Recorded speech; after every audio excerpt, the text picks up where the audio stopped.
Thank you for accepting my submission for Knock Knock It's Your Neighbor from Afar.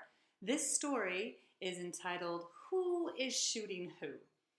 Now, if you want to work up a neighborly misunderstanding of epic proportions, it's good to get the military involved. And where I'm from, in San Diego, the military is kind of one of our biggest next door neighbors. We always have an aircraft carrier or two hanging out in the harbor. In order to leave San Diego from the north, you have to drive through Camp Pendleton, which is a big Marine training base.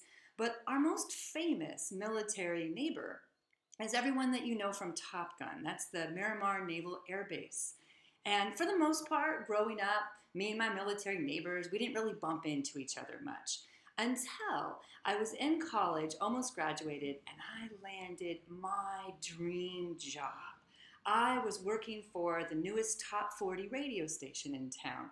Now, it's one of those jobs that's a lot more glamorous in the telling than in the doing. The truth of the matter was, I was making $5 an hour. I was one of the youngest people working there, and consequently, my job was to do everything that no one else wanted to do.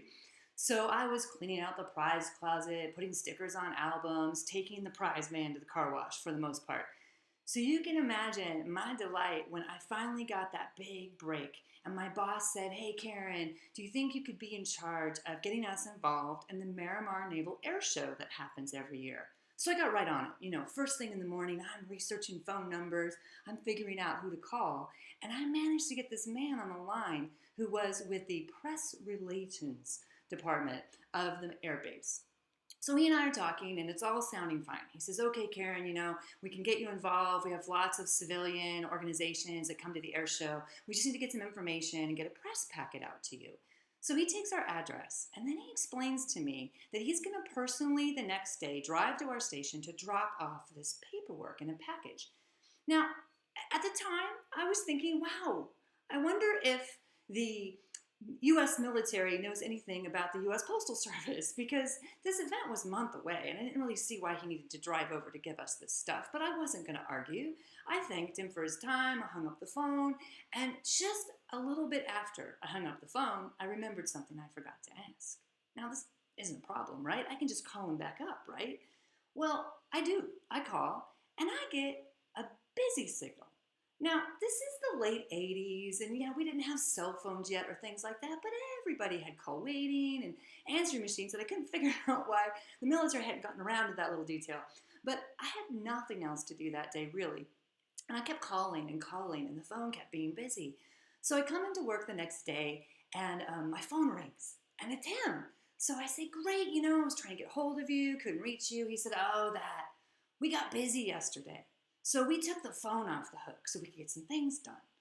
Now, I teased him a little bit. I said, "I sure hope you don't ever go to war with the phone off the hook." He laughed. He thought that was funny. And then he explained to me that because they were so busy, there was no way he was going to bring this package to us. I had to drive on the base and pick it up from him. Well, I don't know the base, and I explained that to him. He says, "Oh, you're right. Tell you what, I'll just drive your package to the front gate, and you can pick it up there." That seemed fine. And while I'm only getting paid $5 an hour, we had one other employee. She's actually our intern for the summer, a young 19-year-old college student from Ohio. So she and I, we get in the van, we drive on our lunch hour to go pick this package up. And we're both young enough that we're just easily startled and intimidated. So as we're driving towards this front gate, and there's all this barbed wire on fences and big signs that say, there can be search and seizure, and I wasn't in my right mind when I hit that front gate, especially when the man with the uniform and the gun is coming straight at me as I'm rolling the window down, pointing and saying, "You. I'm backed up against the back of the van seat, just saying, what? And he says, "You were supposed to get that package." This isn't sounding good. And I said, "Well, what happened?" He goes, "Oh, well, we had to give your package to security." I can't imagine why my package needs to be at security. So I say, "Well, what do I do now?" He says, "Oh, no problem. You turn right, you turn left, you go down that road, and the security office is down at the end." He doesn't check our ID. He doesn't look in the van. He just shoos us on. So we drive over, we get into the security office. There's a waiting room, there's a countertop, and there's this man, probably in his 50s, a sergeant, who's been a career military guy for decades. He is jaded like a blackjack dealer. He doesn't know anything about our package, nor does he care. Nope, nope, don't know where it is. Nope, can't help you. Really, I say, it's got to be here somewhere. So he says, well, if you'd like, Missy, I could call around and try to find it. Missy? Well, I need my package, so I agree, and I sit down, and I wait. And he calls us up to the front counter about 10 minutes later, and he says, well, I found your package. It's in one of our security vehicles right now, so if you just take a seat over there, wait about 30 minutes, we'll have it for you. I don't want to wait 30 minutes. So I tell him, look, I'm just going to leave. I'm going to go get some lunch. When I come back, can my package be at the front gate again? Yeah. No, it's not going to. So I said, well, should I come back here? He says, yes, ma'am. That would be best. Well, now I'm Missy instead of ma'am. So I'm thinking that's pretty good. And I get in my van with my friend and we get lunch. We come back. At this point, the front gate guard is treating us like his new best friend. He doesn't stop us. He just waves and lets us come on in.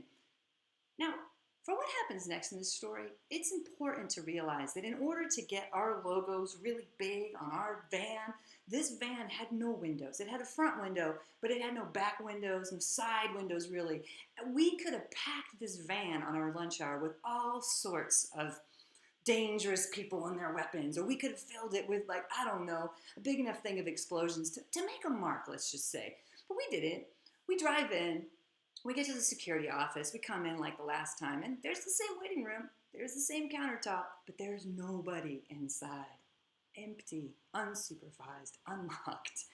And we're just sitting there thinking, wow, this isn't the mess hall. This isn't the storage unit. This is the security office of one of the major military air bases in America, and we're just kind of hanging out there. And there's my package on the other side of the counter. So I turn to my 19-year-old friend and I say, you know what? I'm going for it. I don't know why she did this, but she puts her hands on her ears and she says, no, don't do it. But I do. I hop over that countertop like something in a James Bond movie. I run to the back of the room. I grab that package. I flip back over that countertop. And by now, I've got this adrenaline and I'm like a giddy schoolgirl. And I'm like, come on, let's get the hell out of here.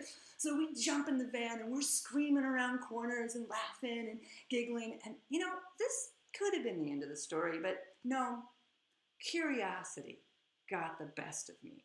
And so I stopped the van right there at the gate, and this confused the guard. Plenty of people stopping on the way in. Nobody stops on the way out. So he has to put the people on the way in on a downsit stay, and he comes over with his big gun and serious look, and he says, can I help you with something? Yes, I say. Why? Why did my package end up at security? He looks at me, he slams that gun down, and he says with great pride, well, ma'am, we thought your package was a bomb. What? Excuse me, you just let me come and go without even an ID check, and you mean to tell me that you honestly think somebody from inside the base is trying to bomb you? Well, he says, you need to understand. The man who dropped off your package, he failed to properly identify himself. So apparently, this yahoo who takes the phone off the hook when he's busy also just dashes through the gate and tosses things out the window and keeps right on going. So while I was coming and going with who knows who and who knows what, they were checking my package for wires, figuring out what was wrong. Now, I'm pretty sure security on military bases in America is a little tighter these days than it was back in the late 80s. But, if you manage to get yourself invited to a military base party, don't you worry one bit about what you're supposed to bring. But you might want to worry a little bit about what they're trying to give you.